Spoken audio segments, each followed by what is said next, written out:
Hey y'all, welcome to Geek Freaks. I am Frank, and I'm here with John. Hey, yo. I think this is a record for you. I think this is the fourth week in a row you've been on, so that's pretty good. It's crazy. It's crazy. All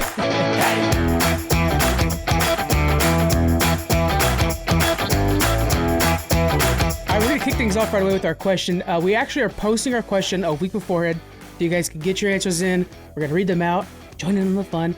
This time we're reading them from thread. So the question is, who from Star Wars would thrive as an Avenger?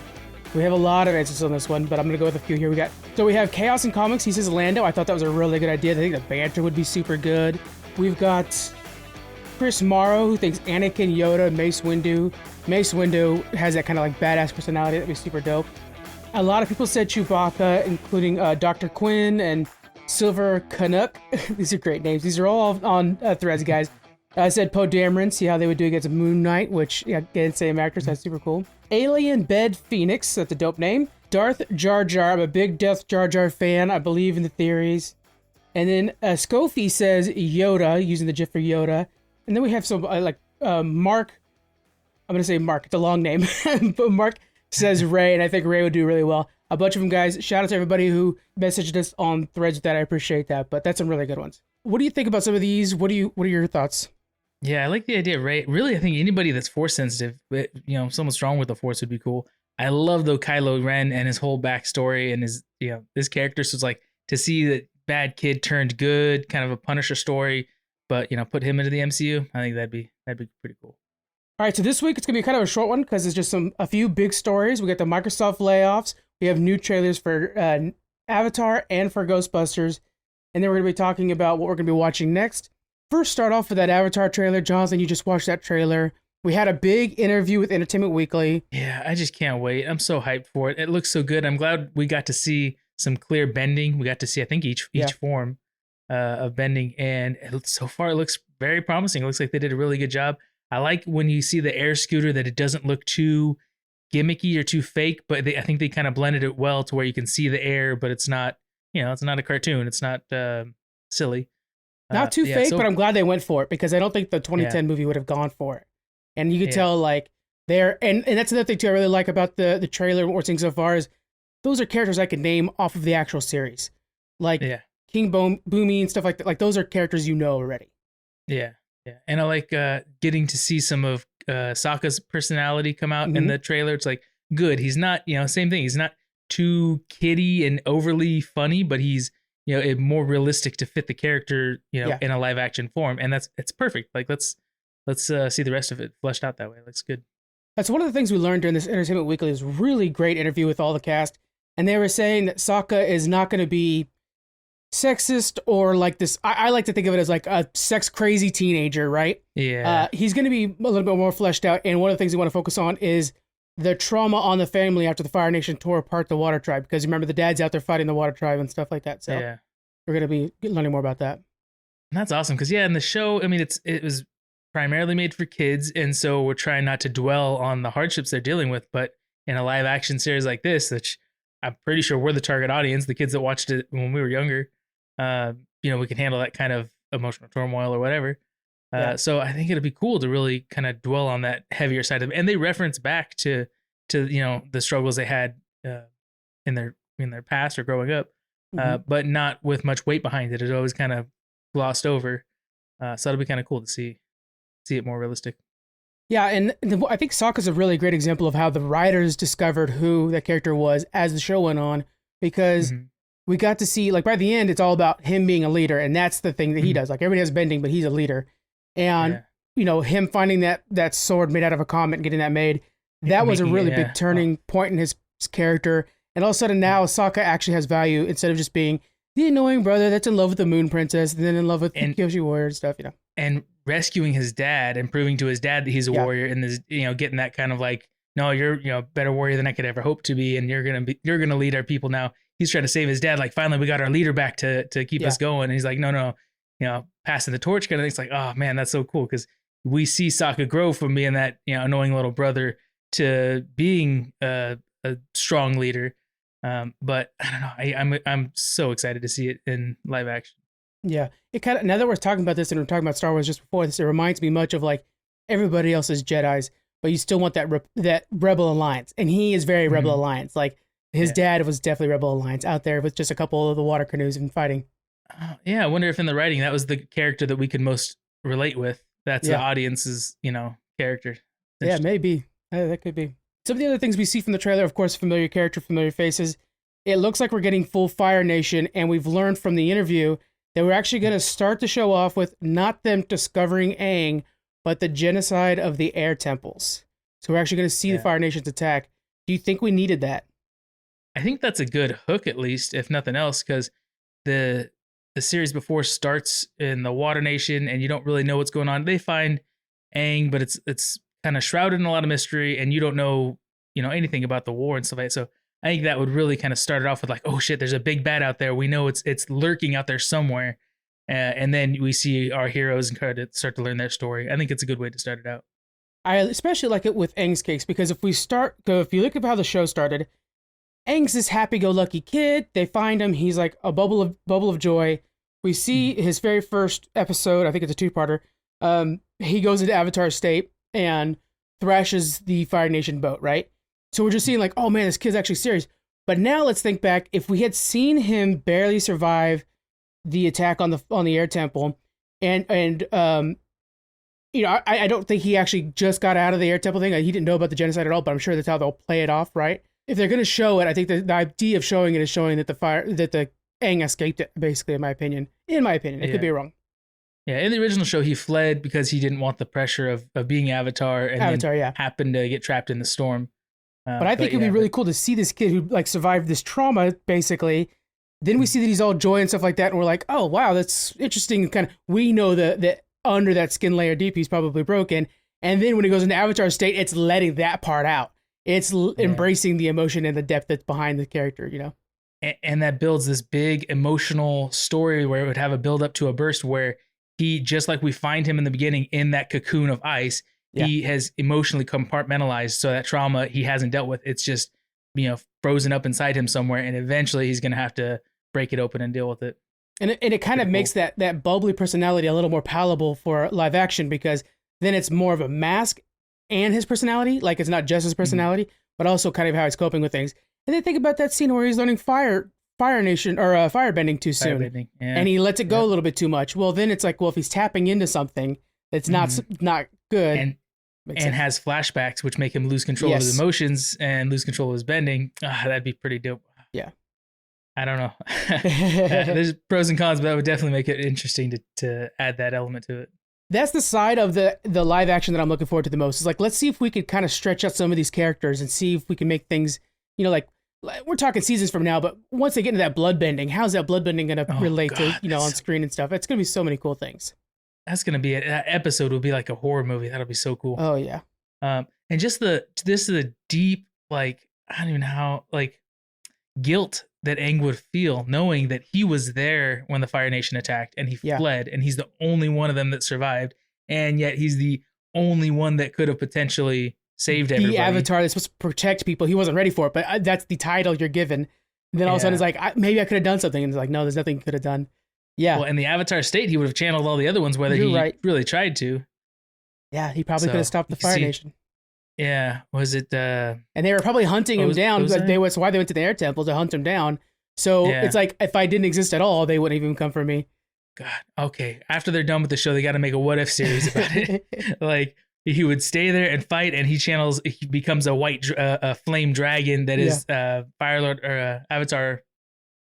Sozin. I'm so discredited now. I can't remember the former fire bending Avatar. Yeah, it's Sozin. It's his comic. Sozin. Okay.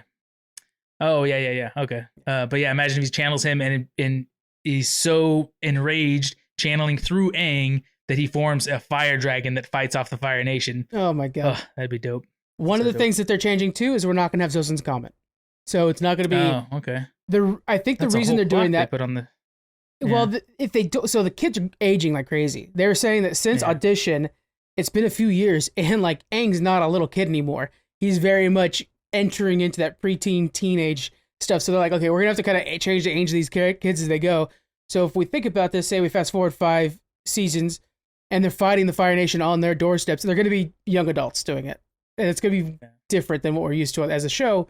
So they kind of have to they can't have like, oh, in 2 years, Sozin's Comet's going to be here, because the kids are going to look way older than that. So that's why they're just getting rated off the table.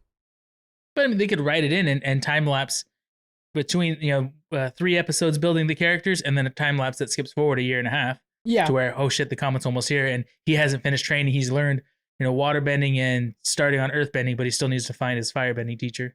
I'm interested to see Combustion Man too when they put him in there, how that's going to play out. Yeah, season 3, cool. I think, right? Combustion Man. That's when season 3? Zuko's starting to work with him, is in that season. Yeah. That's what I'm looking for.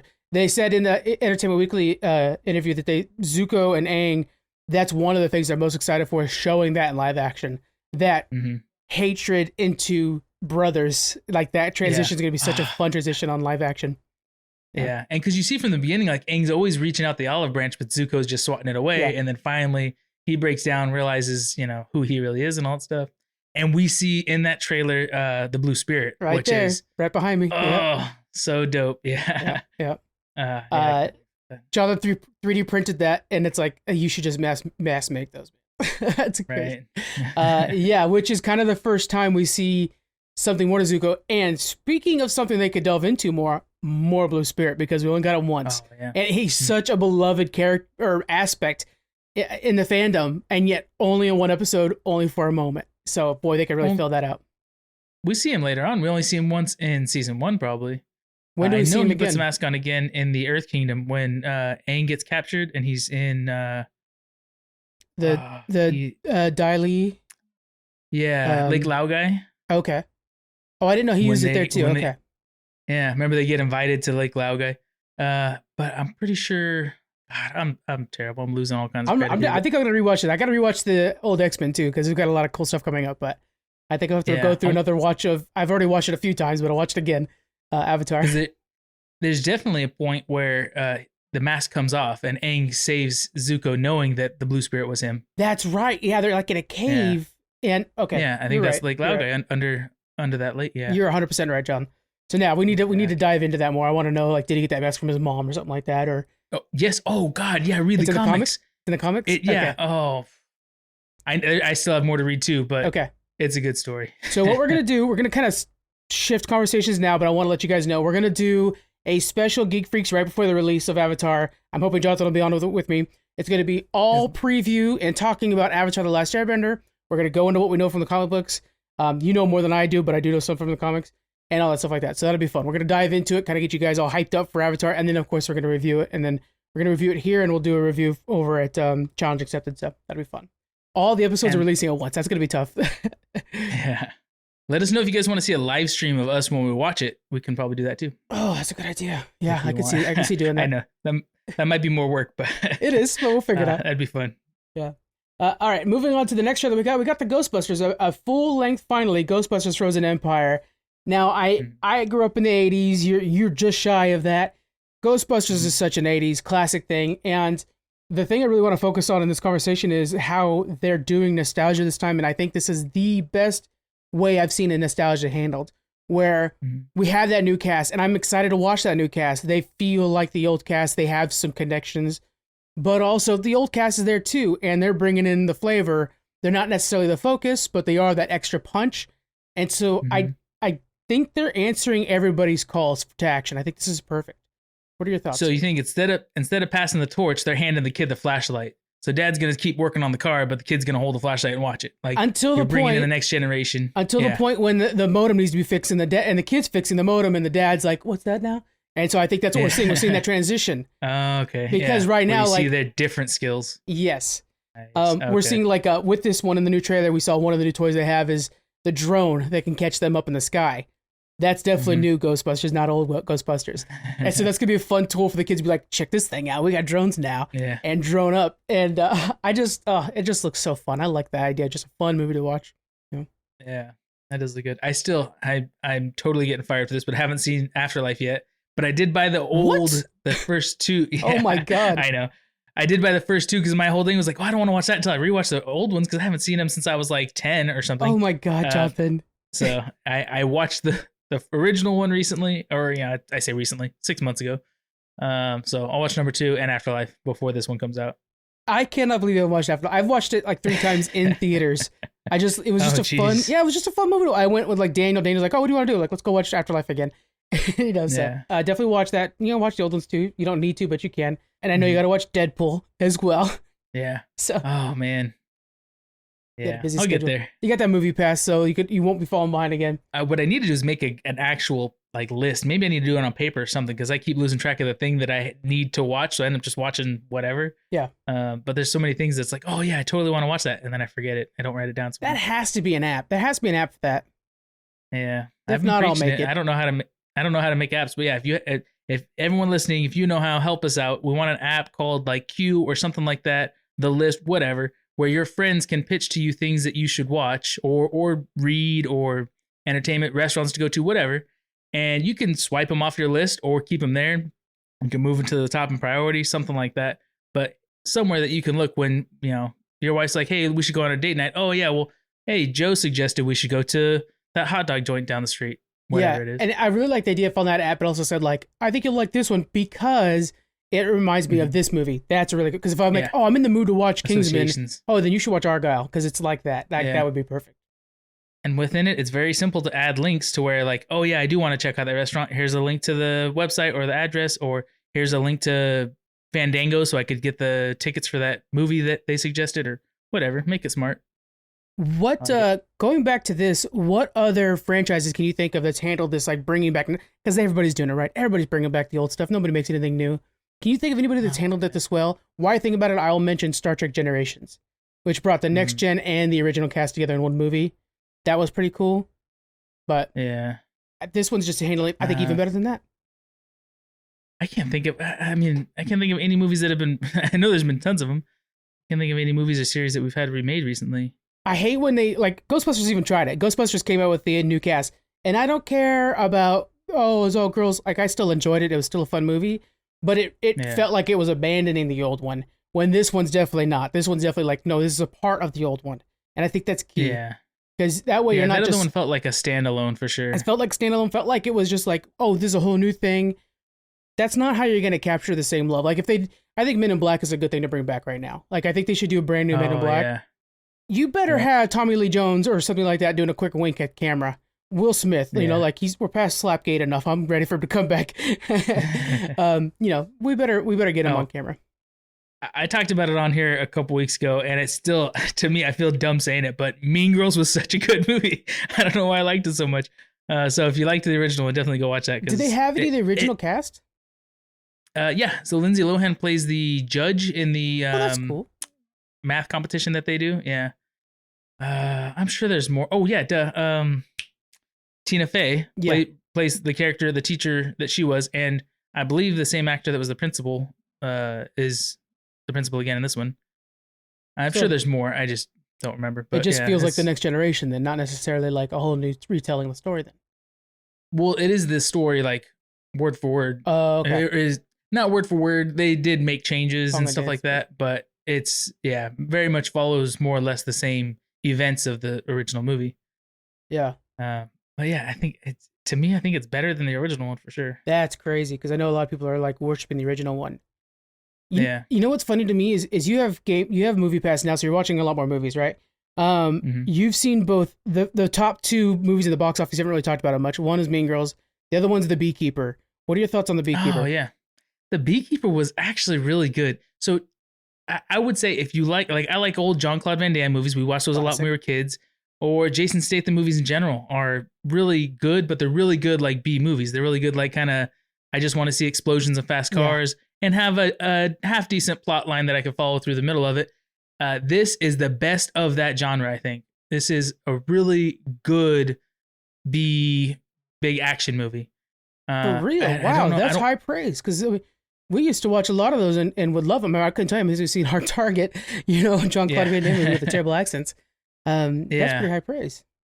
Yeah, they did a real good job with him being. I mean, he always plays the same version of himself, which I like. But they did a good job with him kind of breaking the system and pointing out that all criminals think they can get away with stuff, but they sleep on a pillow like everybody else. They're not safe.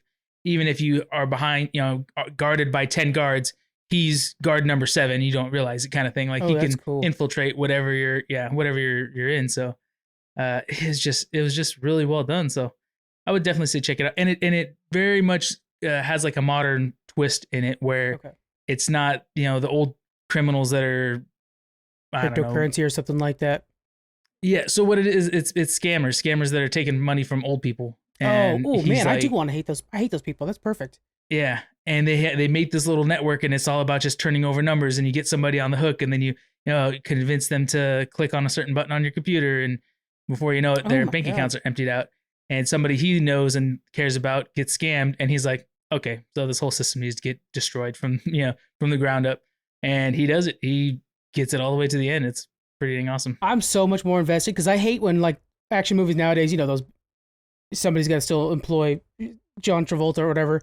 They make these B movies that are terrible, and it's always like, oh, these guys from another country are bringing in drugs, and it's like, oh my god, that's like so overdone or not even real half the time. That's a real problem. I would love to see those people punched in the face. So now I want to watch Jason Statham do them. They do a good job at making you really hate the characters, the bad guys. And the kid from Hunger Games that plays PETA is one of the main villains. He's a villain. He doesn't seem like a villain. He's on Five Nights at Freddy too. Yeah, he plays a real douche knuckle. You're gonna love to hate him. Oh god, that's a terrible term. It's good. If you don't watch it in theaters, at least stream it or whatever when it comes out, because it's a good movie. We need to grade our movies. I was gonna bring this up to Thomas too. Grade our movies on that, like theater, buy, rent, stream, pass. Like that's probably a good rubric because sometimes it's just like I'll wait till I could like rent it for $2.99 on YouTube before I go bother. Yeah, if you want to go to the movies and there's nothing else calling out to you, definitely watch that one. But if you don't feel like going to the movies just for it, then wait, but definitely see it when it's out on streaming or for rent. I wanted to talk to you about it because it's one of those movies where Mean Girls is getting all this popular praise, but those two are like neck and neck at the box office these last couple of weeks, like boom, boom, boom, going back and forth. They're like, no, there's a ground swelling for Beekeeper though. That's actually building up there. So that's pretty cool. Okay. All right, let's go into our next thing here. Xbox sadly laid off 1,900 employees. The reason this really sucks is this comes after they just bought Activision Blizzard. So a lot of these people are Activision Blizzard employees specifically. We just lost the president, Mike Ybarra. And so not only that, but also a record-breaking year for Activision Blizzard money-wise. They made the most money that last year that they've ever had. 10 billion.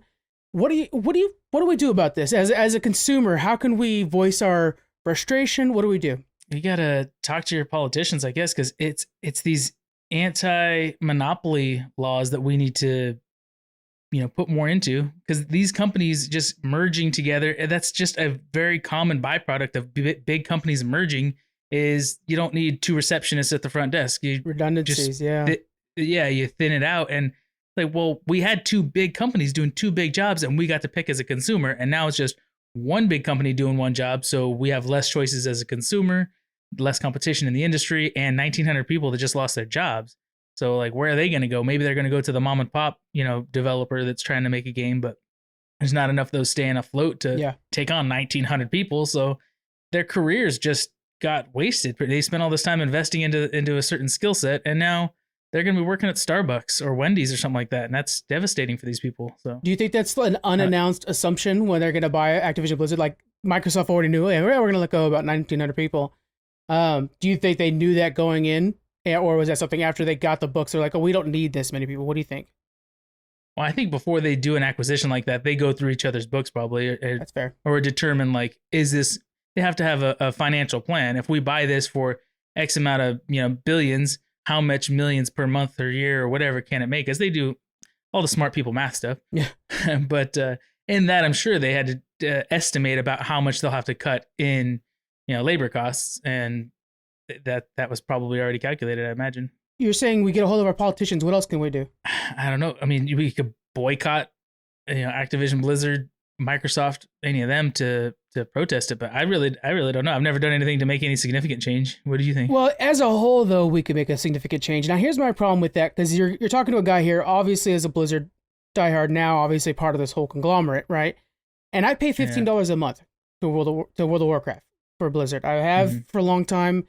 both either gold or cash, but generally gold, but nevertheless.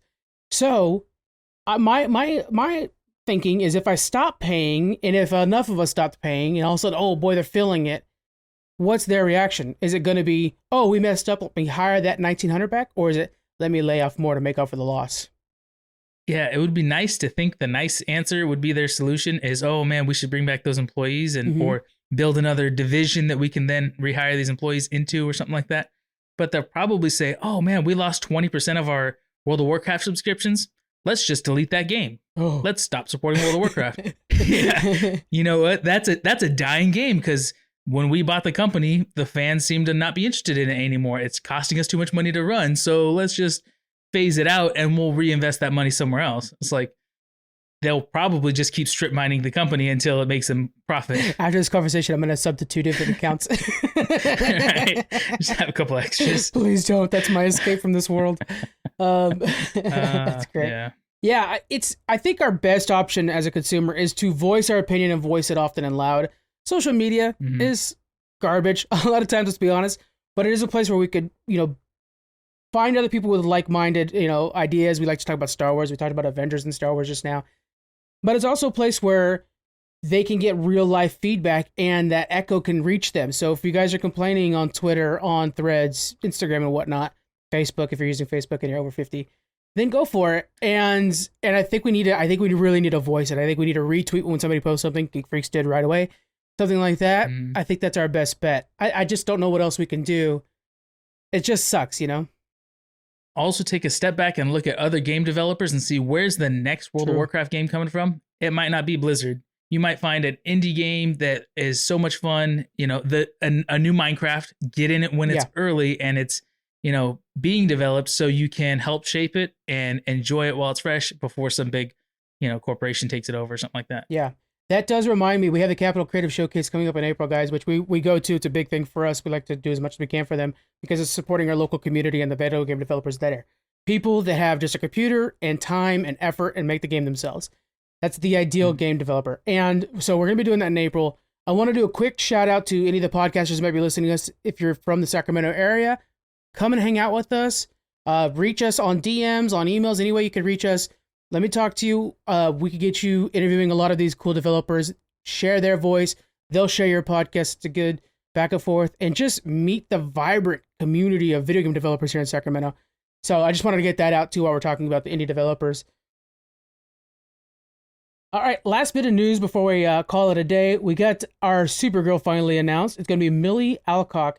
Going to be Supergirl for the DCU. So she's going to be in the Superman Legacy, which is the first movie of the DCU. This is James Gunn, Peter Safran's universe. And then she's going to have her own that's based off of the Supergirl Woman of Tomorrow.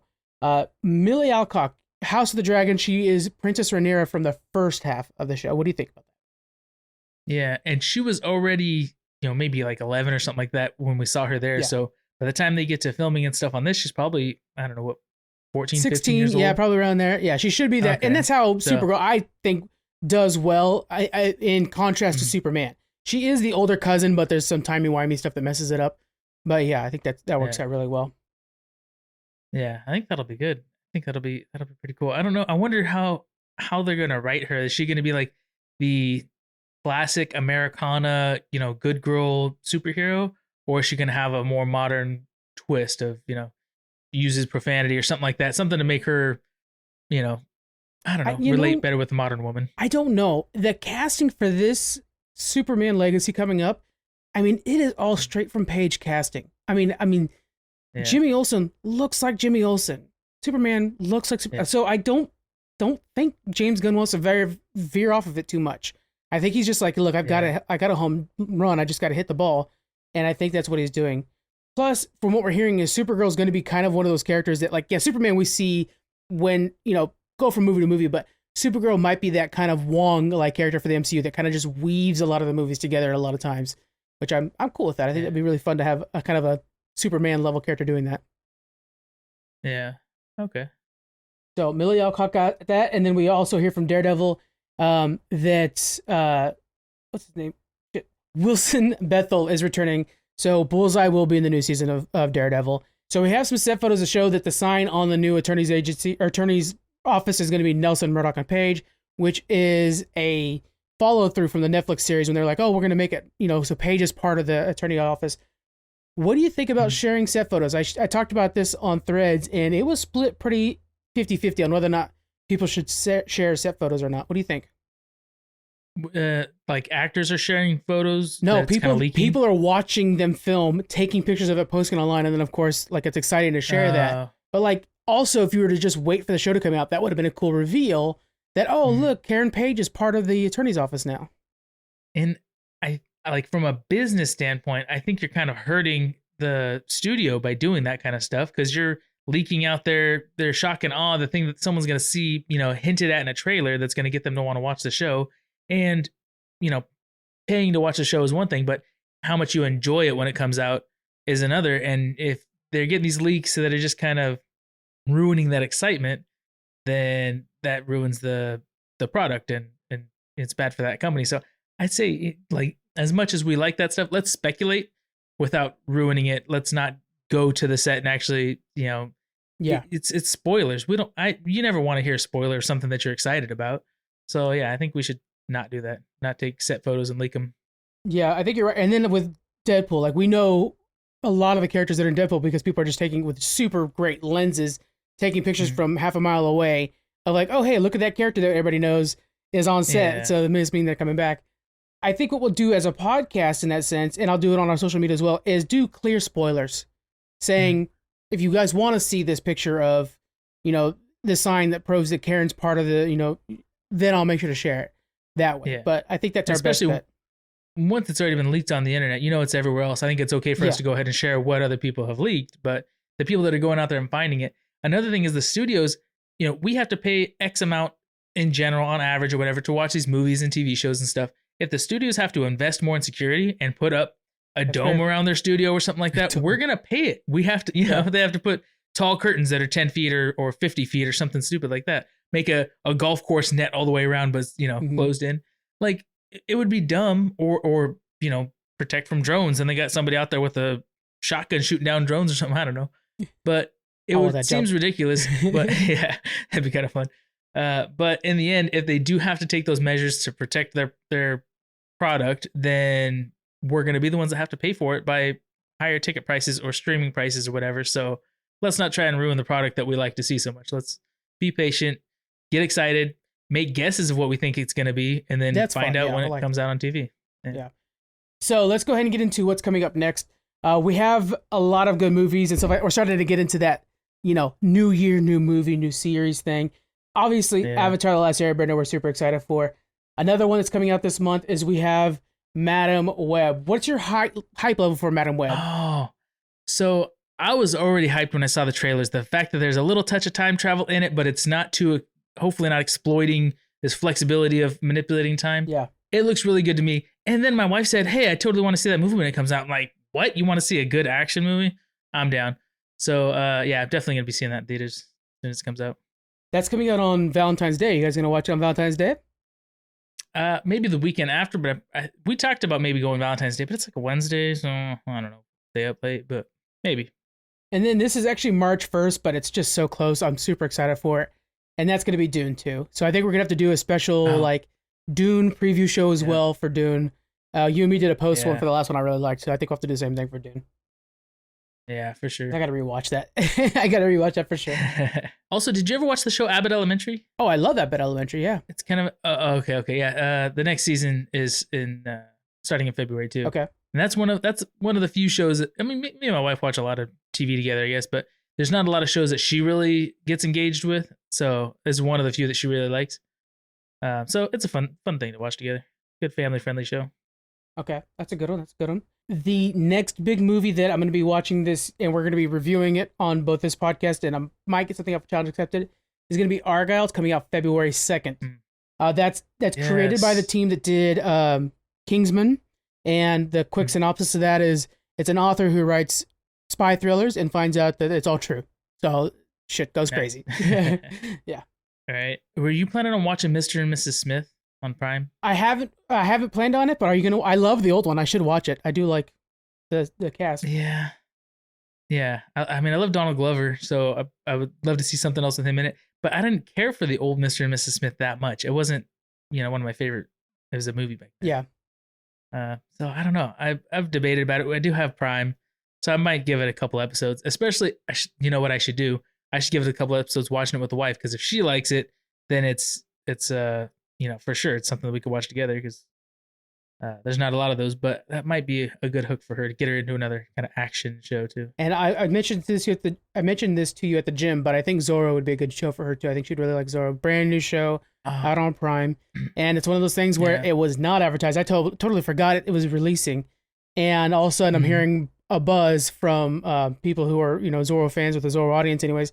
Like, ooh, shit, this thing's good. So check that out. That might be really good for her. Got the telenovela vibe, is what I'm seeing. So, that's fun to watch sometimes. Might have to be something I'll actually read the subtitles and follow pretty closely. Yeah. Oh man, Halo. Oh yeah, is that coming out this month? Halo's coming out February? in a couple days. Oh no way. Yep. I thought we had like a whole another month. Oh, okay, yeah. I definitely can't wait to see the next season of Halo. Coming out on the 8th. So are they doing it one episode at a time, or are we going to get the whole season? That one's one episode at a time, and honestly, thank God.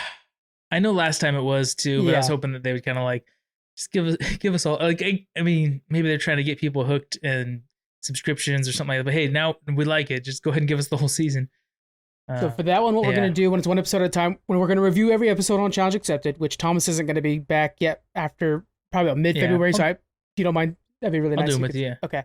But we're also going to review that first episode on Geek Freaks and the entire season on Geek Freaks. So you'll get a little bit of that too on Geek Freaks, like we normally do. Nice.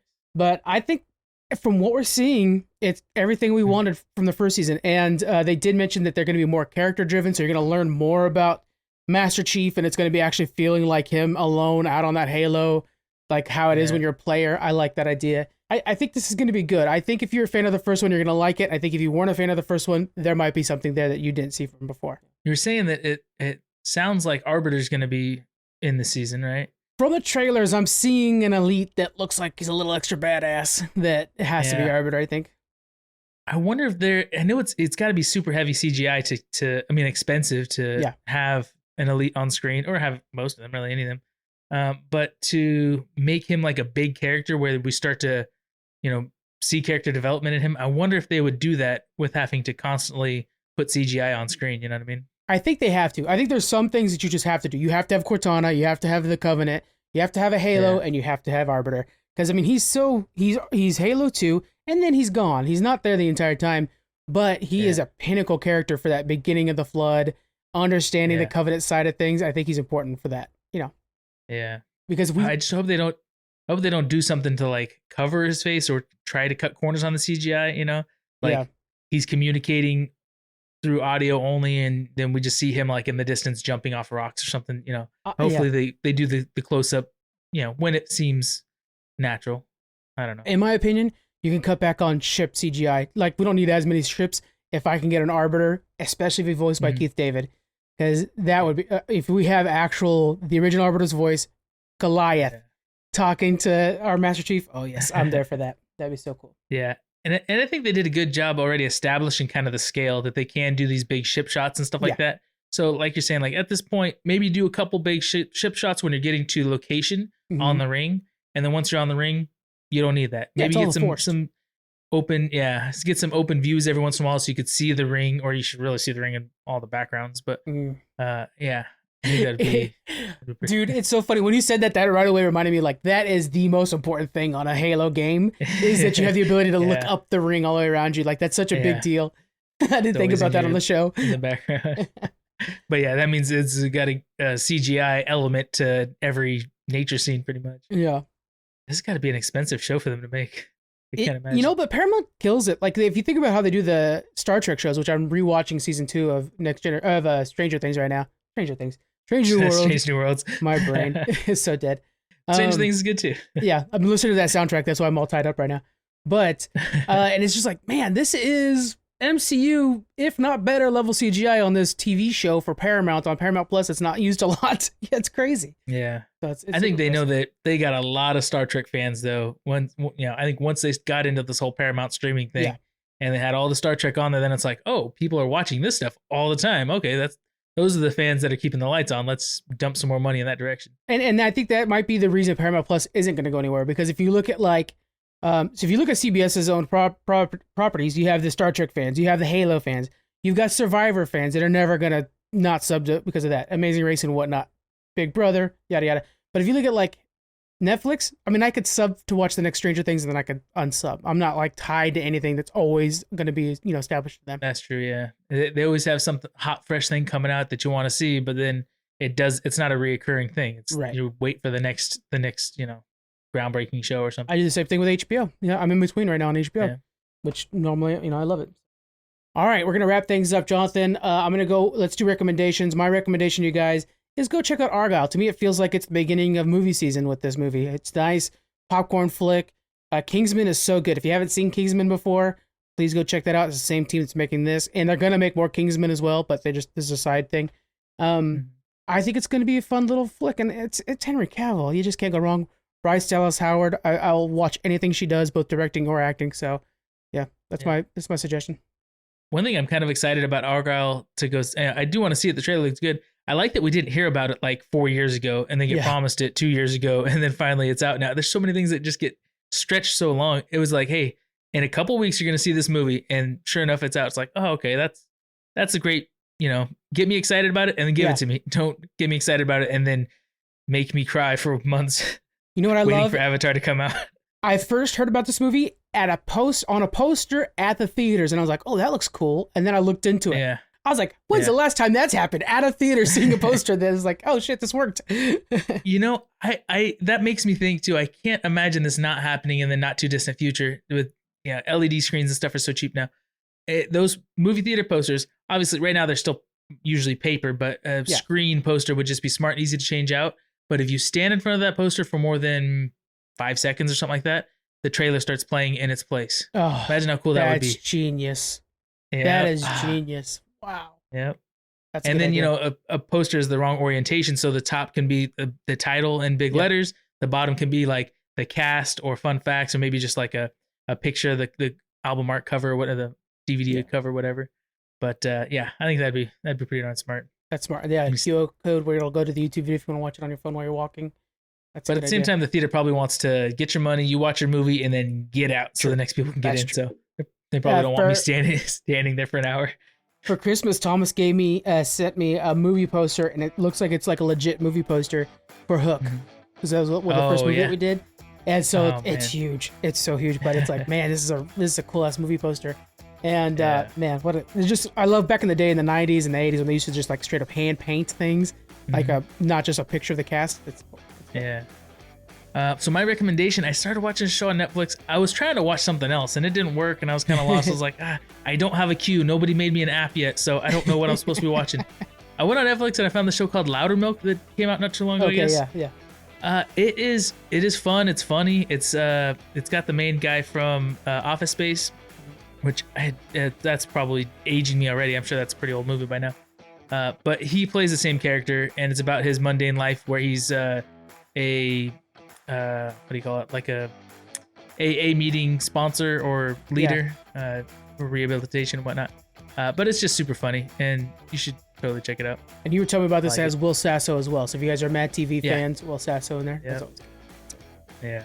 He's one of those guys that are like, all right, I'll watch. It's got Will Sasso. Or like he pops up in Moms about like halfway through on the Moms show, which is a good show if you haven't seen that. He pops up as the boyfriend of one of them. I'm like, oh my god, Will Sasso's on this. This just got way better. This is great. Yeah. I love that. And at first I thought he was gonna be like not very important, and then you find out like, oh no, he's like almost the second main character. That's cool. Really, really key to the main character. So yeah, I like it. What was the name of it again, so everybody could hear it?